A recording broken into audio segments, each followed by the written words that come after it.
your business. It's your inspiration and your motivation. So Jennifer, how does chocolate tie in for you? Where's the sort of love for chocolate from your side of things?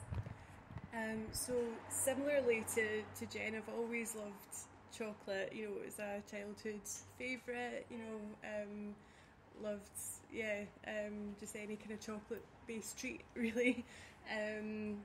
But you know, as Jen was talking just now, you know, we've always kind of looked out for kind of chocolate shops when we've kind of maybe been back to Berlin, or when we've travelled somewhere, we've kind of thought, oh, who's nearby that we can go visit? So I'm thinking back to the first time we went to Berlin. We went to a chocolate shop called Rausch, which is a really kind of traditional, kind of wood panelled, old style kind of chocolate shop, and they've got this amazing glass counter. You know, so many filled chocolates and truffles, more than you could ever imagine, in one place. And you know, that feeling, I think, kind of brought me back to that feeling of being a child and maybe being a sweet shop, and you know, being able to kind of pick and mix and put lots of different sweeties in the bag. And you know, I want that one and that one and that one, you know. So I think there's that kind of something about chocolate for me is about kind of reminiscence and nostalgia, and it does evoke those personal stories and memories for me and those experiences. And you know, as Jen was talking about our experience of tasting all these different craft chocolates, I was thinking about how, you know, it's such a personal process really, and you know, the kind of flavour notes that we might pick up on when we taste these different craft chocolates will vary so much depending on our personal experiences, and you know, even the language we use to describe the flavours that we taste will kind of vary so much depending on our personal experiences. So there is something kind of magical about chocolate, especially now we've gone down this route of using craft chocolate, because it's so special and so unique, and there are just so many stories there to be told, you know, within the chocolate itself. You know, when you taste one of these chocolates, your own stories might come up. Behind every single flavour that we're going to release and that we'll release in the future, there will be a story accompanying that flavour as well. So we'll offer our experience and encourage you to reflect on your own experience. And then there's also the stories of the makers of the chocolate, the people who you know, work in the dairy farm that supply our cream, the people that make the vanilla, the people who grow the cacao used to make the chocolate. You know, there's just so many different stories, and I think again that's, to me, what makes chocolate quite special, really. I think that's so interesting, and I think for me, like, that's what's always drawn me to photography, as well as I'm telling people's stories or sharing people's stories, whether it's brand photography or I'm shooting a wedding or whatever it is. That's really what draws me to it and what keeps me going with it, is sharing those stories. Now, you both mentioned at some point in our conversation about working with small craft chocolate, working with other small businesses and having those brand values, that kind of farm to table idea. Can you talk to us a little bit about maybe the difference between buying the cheap bulk chocolate that maybe bigger companies might be using? You don't have to slate anyone, but just to, you know, for those of us who don't know much about this, what's the difference between buying from a craft supplier and buying from a big bulk company?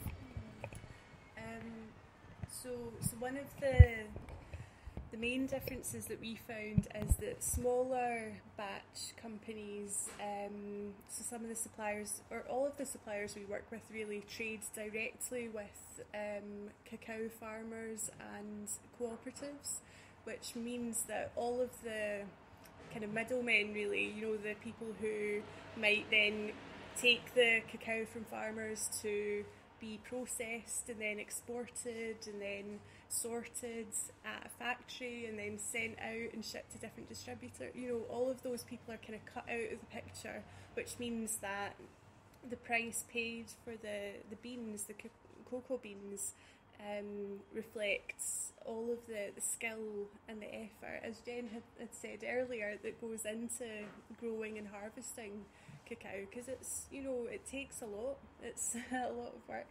And also, because you're cutting out the middlemen that don't really know anything about chocolate, you're just leaving the people that grow the cocoa and the people that work with it, the craft chocolate maker, who know the product quite well.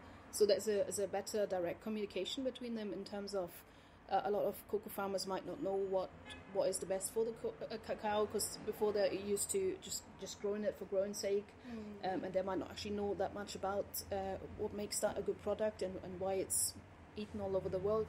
So there's a lot of exchanges and communication and teaching and education between those two.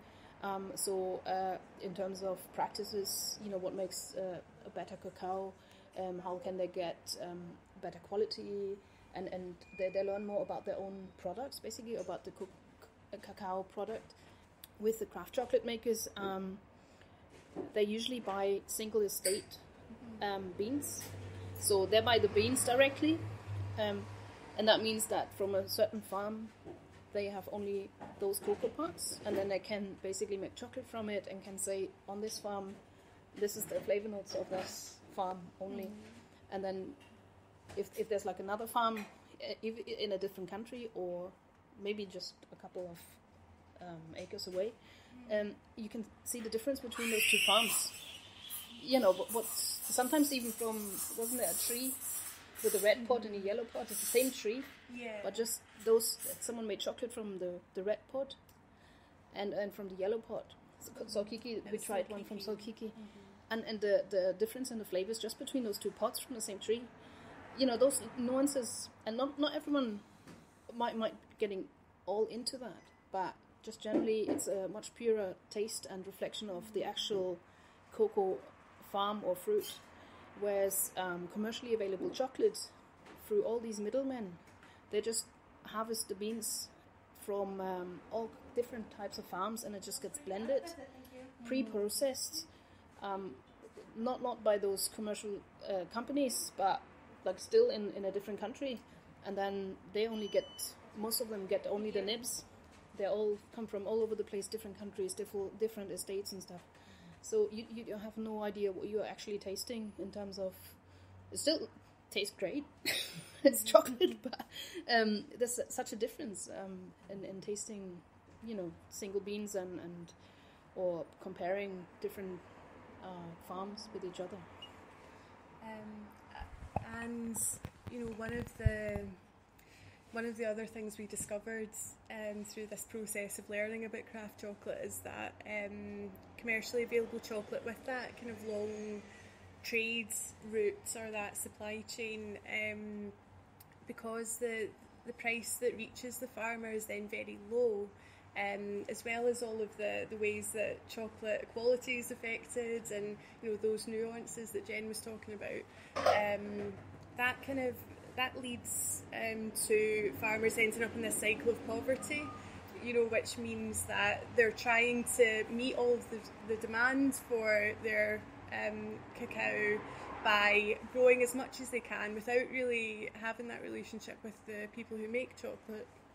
So then, you know, they've kind of cut down a lot of forests to make way for growing more cacao. They've had to bring in child labourers, and in some places slavery is used to meet that demand, which is just devastating. And we were, you know, really quite upset to hear that that's still going on in some parts of the world to meet the demand for Western chocolate. So we're making this kind of conscious choice to use different chocolate that, you know, disrupts that system a little bit, you know, and hopefully will kind of bring more of that knowledge or that awareness to people here who might, if they knew more about the dark side of big cocoa or big chocolate companies, might make different choices with how they spend their money, you know. Because there's a lot of power in that, I think, in how we spend our money. That is such a good point. And I think right now there has been a bit of a push that I hope sticks around because of COVID and everything that's been going on to support small anyways. But I think a lot of people out there probably don't know that. And because you are putting so much of this story into your business, which I think is amazing, hopefully that will get the message out a little bit and people will be making a more conscious decision, not just to buy well, I think it's fair to say a better product than things that are mass produced. I always think handmade in small batch is going to be tastier and a little bit more special and have that story behind it, but also the values that are so important to your brand and are probably important to a lot of people. And I think it must be interesting because you've gone on this journey. So I know, Jen, you've been kind of working on the craft side of the chocolate for a few years now, but over the last 9 months, you've both, it sounds like, learned so much about the cocoa industry, about suppliers, about all of these things that go into the product you create. And it's not as simple as going to the shop and buying some chocolate that you melt into a mold and that's the end of it. So it's really nice to hear a little bit about your process and your story. Now, do you think that in terms of sort of craft chocolate in Scotland, from what you've sort of learned in your journey so far, is this something that is sort of growing? Are people becoming more aware? Do you feel there's still quite a lot of work to be done in that area? Or how do you feel about that? I think it's kind of growing, I think. And people are more aware of it. I mean, we're relatively new to it, so I'm not the best judge of it, but I think so. We see them pop up in more coffee shops, and I think especially like the coffee scene on coffee shops, they do more handcrafted, so they're more selective on selling other local products. And I think if you are interested in those kind of products, just keep an eye and browsing other things that they sell. Yeah, I mean, I think speaking to the we've seen more craft chocolate in coffee shops and things. We're in a coffee shop right now, and they have bare bones chocolate right here. Yes, that was a funny thing. We walked in, so this is Willow Grove, which is my favourite sort of neighbourhood cafe. I live just kind of around the corner from here, and we walked in and the girls both went, "Oh, that's bare bones, that's one of our suppliers." So they actually happened to sell the chocolate bars here as well, which was sort of a funny coincidence, but I'll let you continue. Yeah, and I guess what I was also thinking was there's such a lovely community kind of growing around craft chocolate. We kind of came across people through Instagram who, they do a lot of their own kind of chocolate tasting and kind of putting out there all those different kind of flavour notes that you can get from chocolate and kind of sharing that with each other. But then there's also a magazine called Cacao. And they're on their, I think, 3rd issue.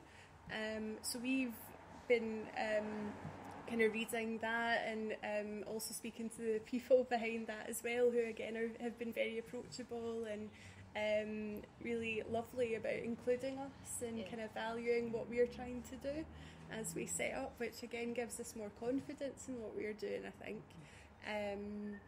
But that's a helpful resource. If anyone's looking to find out a bit more about craft chocolate or is interested, we would recommend reading Cacao magazine. They also have a craft chocolate tasting course, which we've done within the past few months as well. So that was really helpful to so they collaborated with another maker in England called Firetree. Who make all single estates, really fine flavour chocolate from the Solomon Islands and kind of other regions. I think there's a Madagascar as well. And it was lovely to be able to have just the space to go through and taste chocolate kind of systematically and really think about the flavour notes. We brought along a kind of flavour wheel that we used, which we can show you as well, and it kind of goes back to what I said earlier about sometimes the vocabulary that we've got available to us. We might need to develop that a wee bit through tasting different chocolate. So we might kind of taste something and think, oh, that's fruity, but we can't kind of put our finger on what kind of fruit. So kind of just having that space to like maybe look at a tasting wheel and say, oh, it's more kind of cherry, or it's more apple, or you know, or maybe it's kind of earthy and it almost tastes like a forest floor, which, you know, we had this experience